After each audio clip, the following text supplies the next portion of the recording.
ওদালগুৰি জিলাৰ কাছাতোলাত সভাগৃহ আৰু এছপিচি কালভাৰ্টৰ শুভ মুকলি কৰে বিটিআৰ উপমুখ্য কাৰ্যবাহী সদস্য গোবিন্দ বসুমতাৰীয়ে। ওদালগুৰি উন্নয়ন খণ্ডৰ অন্তৰ্গত জাবৰিতোলা ভিচিডিচিৰ কাছাতোলা গাঁৱত বিটিআৰ আৰু চৰকাৰে SOPD আঁচনিৰ জৰিয়তে নতুনকৈ নিৰ্মাণ কৰা সভাগৃহ আৰু এছপিচি কালভাৰ্টৰ শুভ উদ্বোধন কৰে বিটিআৰ উপমুখ্য কাৰ্যবাহী সদস্য গোবিন্দ বসুমতাৰীয়ে।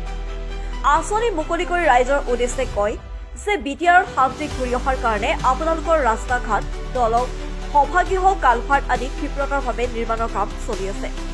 আনহাতে ভিচিডিচিৰ কাৰ্যালয়ৰ কাৰণে সভাপতিসকলৰ হাতত বিটিআৰ আৰু চৰকাৰে প্ৰদান কৰা ষ্টেনফোন টেবলেট ফ্লাক্স পোৰ্টেবল টেণ্ট আদি বিতৰণ কৰে উপমুখ্য কাৰ্যবাহী সদস্য গোবিন্দ বসুমতাৰীয়ে।